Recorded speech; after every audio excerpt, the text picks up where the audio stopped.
Hello everyone. Students, we know today we are celebrating World Environment Day. So according to the day, we have brought something relevant to this World Environment Day. We know in class 10th, chapter 1, geography, that is resource and development, we talk about the sustainable development. So we have brought something which is related to environment. We have read this sustainable development in class 8th as well. And we know that sustainable development means development or meeting a present need at the same time do not compromising with the future generation or keeping for our future generation. Repeatedly in class 10th CBSE board, a question generally appear from this agenda 21 from sustainable development. So let us quickly go through what is this sustainable development, what is agenda 21 and how these all things are related to this environment conservation. Okay, we have this sustainable development here. As I told you, we have already read this in class 8th as well. And the definition which we generally say is meeting our present needs or present thing, or our present development should not compromise with the future generation or keeping for our future generation as well. We have this definition here. Sustainable economic development means development should not take place without damaging the environment. Development तो हमको करना है, पर environment जो है उसको damage नहीं करना है, अभी की जरूरतों को हमको पूरा भी करना है और आने वाली जनरेशन के लिए हमको चीज़ों को रिसोर्सेज को बचा के भी रखना है. Development in the present should not compromise with the needs of the future generation. जैसे हम लोगों ने बताया आने वाले जनरेशन के लिए भी हमको रिसोर्सेज, हम लोग बोलते हैं जो रिसोर्सेज हैं चैप्टर में डिस्कस भी है, ये हमको हमारे एंसेस्टर्स से मिला है और हमको हमने आने वाली जनरेशन के साथ में शेयर करना है. So we have to judiciously use the resources, समझदारी से इसका यूज करना है ताकि आने वाली जनरेशन के लिए भी ये सब चीजें अवेलेबल रहें. देन एक जो इंपॉर्टेंट चीज है वो है रियो डी जेनेरियो अर्थ समिट. एक एनवायरमेंट कंजर्वेशन के लिए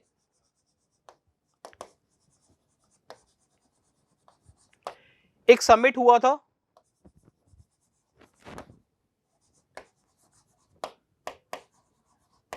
ब्राजील की एक port city Rio de Janeiro में.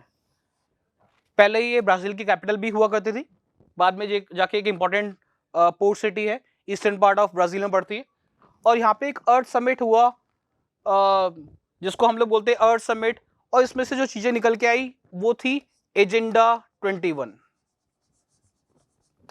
अभी आने भी वाला नेक्स्ट स्लाइड में आएगा एजेंडा 21. यहाँ पे 100 कंट्रीज से ज्यादा के जो हेड थे, एग्जैक्टली 178 थे, ये 178 कंट्रीज के लोगों ने पार्टिसिपेट करा. और ये जो अर्थ समिट था इसको कन्वीन करा गया था 3 जून और 14 जून के बीच में 1992. इन लोगों ने ये डिसाइड करा, या मेन ऑब्जेक्टिव इसका था कि आने वाली सेंचुरी के लिए, अब ये 1992 की बात है, 21st सेंचुरी के एंड, 20th सेंचुरी के एंड की बात है. आने वाली सेंचुरी इसका मतलब 21st सेंचुरी में वो अपने जो रिसोर्सेस हैं उसको कैसे यूज करेंगे, कैसे जुडिशियस मैनर में, प्लान मैनर में उसको यूज करेंगे, कैसे उसको कंजर्व करेंगे, और जो हर कंट्री है वो कैसे उनके लोकल ऑब्जेक्टिव ड्रॉ करेंगे या प्लानिंग करेंगे उनको जुडिशियसली, समझदारी से यूज करने के लिए. यही इसका एजेंडा था. एक बार रीड भी कर देता हूं मैं. इन जून 1992 more than 100 head of the states met in Rio de Janeiro in Brazil for the first international earth summit. अब मैंने ऑलरेडी बता दिया कि ये जो रिसोर्स एंड डेवलपमेंट है इसमें काफी सारा पार्ट, जो इनिशियल पार्ट हुआ करता था, जो क्लासिफिकेशन ऑफ रिसोर्सेज से हुआ करता था, वो एक्चुअली कट शॉर्ट हो चुका है. तो आजकल जनरली क्वेश्चन बनता है सॉइल में से या फिर सस्टेनेबल डेवलपमेंट में से, एजेंडा 21 में से. तो इसलिए हम लोग उसको देख भी लेते हैं एक बार. Met in Rio de Janeiro in Brazil for the first Earth Summit, the International Earth Summit. The summit was convened, or the summit was called, इसको बुलाया गया था, for addressing urgent problems of environment protection and socio-economic development at the global level. The assembled leaders signed the Declaration of Global Climate Change and Biological Diversity. The Rio Convention endorsed the global forest and principle and adopted the Agenda 21. यही है जिसके बारे में हम लोग बात कर रहे हैं. एजेंडा 21 आने वाली सेंचुरी के लिए, तो 21st सेंचुरी होगी तो उसको नाम दिया गया एजेंडा 21. और उन लोगों ने डिसाइड करा कि कैसे वो लोग अपनी कंट्रीज में क्या कर सकते हैं, ये अपने लेवल पे क्या कर सकते हैं, क्योंकि हर एक कुछ कंट्रीज एनवायरमेंट कंजर्वेशन के लिए काम करें और बाकी सब नहीं करे तो ये एनवायरमेंट जो है कंजर्व हो नहीं सकता. So it is responsibility of all the countries and all the citizens of the world to do our part for achieving sustainable development in 21st century. मैंने जैसे बताया 21st century के लिए था, ठीक है, लोकल ऑब्जेक्टिव्स में डिसाइड करे गए. Then Agenda 21, it was UNICEF or United Nation Conference on Environment and Development which took place in Rio de Janeiro. हम लोग ऑलरेडी देखा जून 3 और 14 के बीच में. For achieving sustainable और global sustainable development. डेवलपमेंट तो हमको करना है, हमारी ज़रूरतें हमको पूरी करनी है, इकोनॉमिक डेवलपमेंट भी हमको करना है, पर रिसोर्सेज को हमको हार्म नहीं करना है, समझदारी से यूज़ करना है, वेस्टेज नहीं हो, ये सब चीज़ें.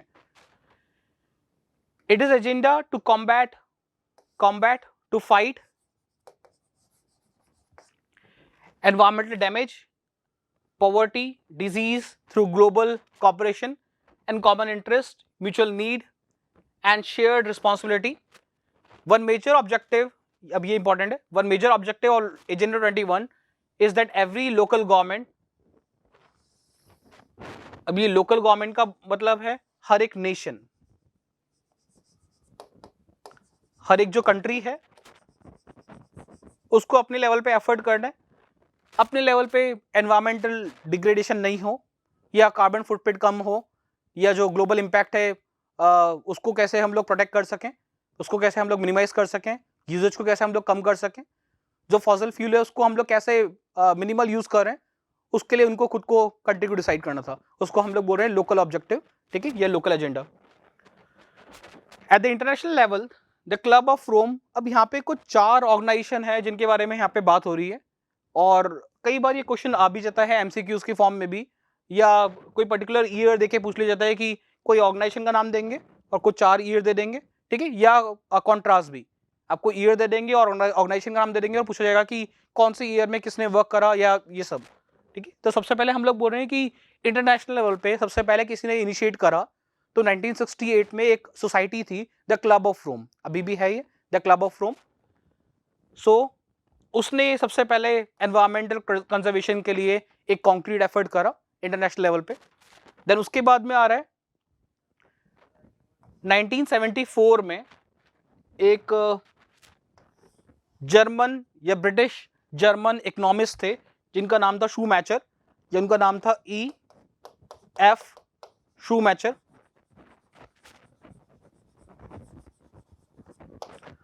Ernst Friedrich Schumacher. इनने जो गांधीयन फिलॉसफी थी, गांधीयन फिलॉसफी क्या थी, स्मॉल इज ब्यूटीफुल.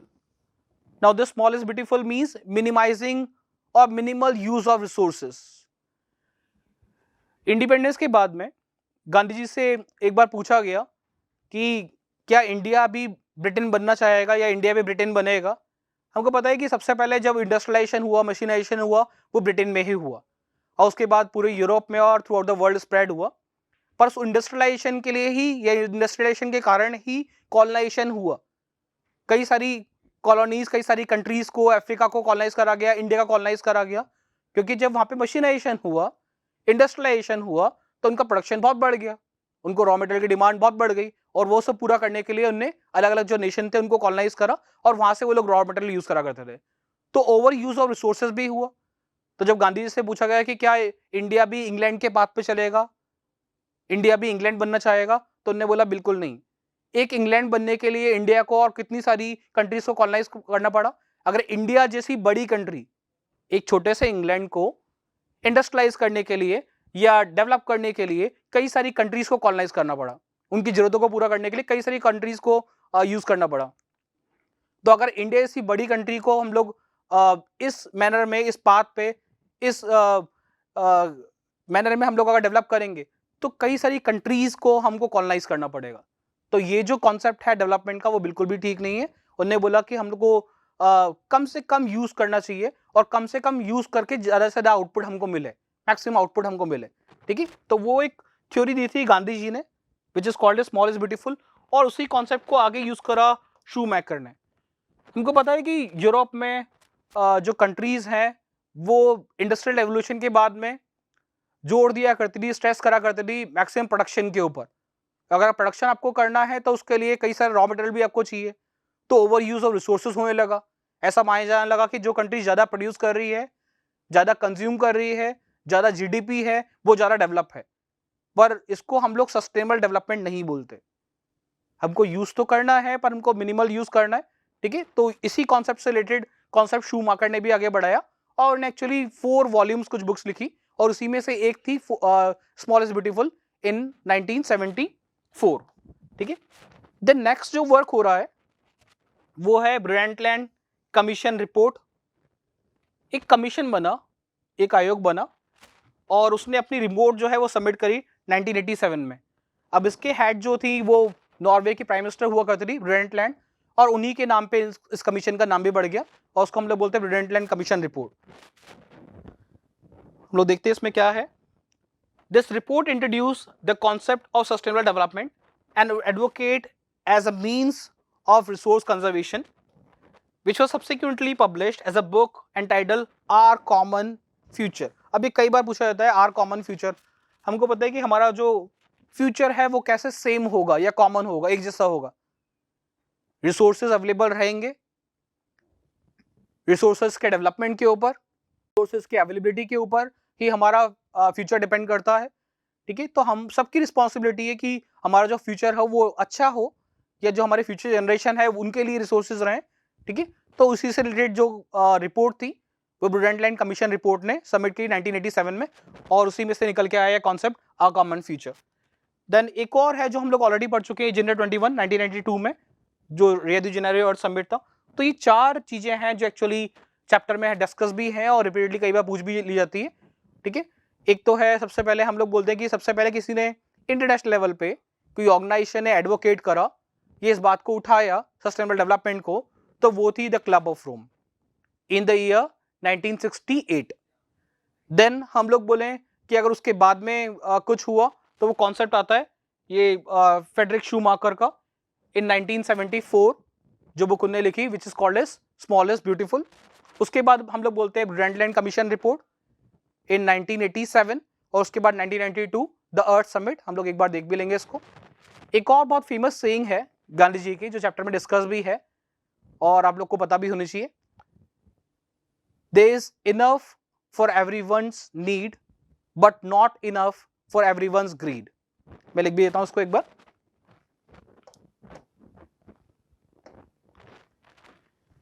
एक तो है, सबसे पहले अगर हम लोग वो चारों चीजें डिस्कस करें जो हमने अभी देखी, तो सबसे पहले हम लोग बोल रहे हैं कि 1968 में द क्लब ऑफ रोम, वो पहली ऑर्गेनाइजेशन थी जिसने इंटरनेशनल लेवल पे सस्टेनेबल डेवलपमेंट के बारे में बात करी, ठीक है। देन हम लोग बोल रहे हैं 1974 में जो बुक है that is small is beautiful, और ये हम लोग बोल रहे हैं EF शूमेकर, ठीक है। और हम लोगों ने देखा इनिशियली कॉन्सेप्ट जो था वो गांधीयन फिलॉसफी के ऊपर बेस्ड था, ये गांधीयन आइडियोलॉजी, ठीक है। सबसे पहले गांधीयन आइडियोलॉजी ने या गांधी जी ने बात की थी दैट हमारा जो यूसेज है वो कम होना चाहिए, और उसी के बाद पे उसी कॉन्सेप्ट को उन्होंने आगे बढ़ाया। देन हम लोग बोल रहे हैं 1987 में ब्रंटलैंड कमीशन रिपोर्ट,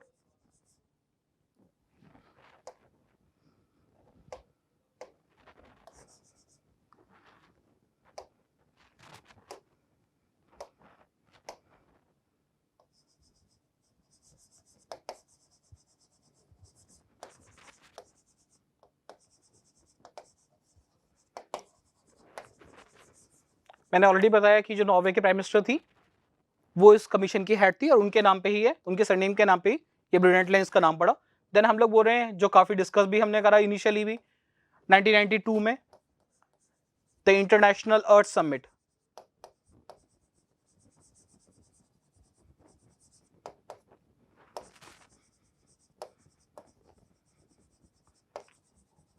और ये कहाँ पे हुआ था? Rio de Janeiro.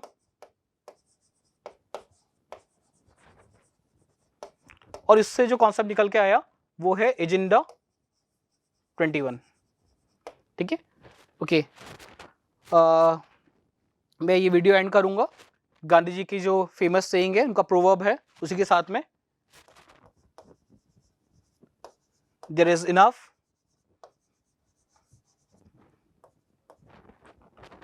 For everyone's need but not enough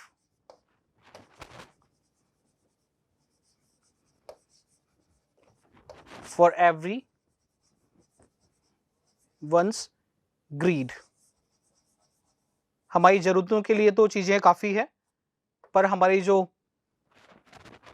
लालसा है, इच्छा है, लालच है, उसके लिए जो रिसोर्सेज है वो काफी नहीं है।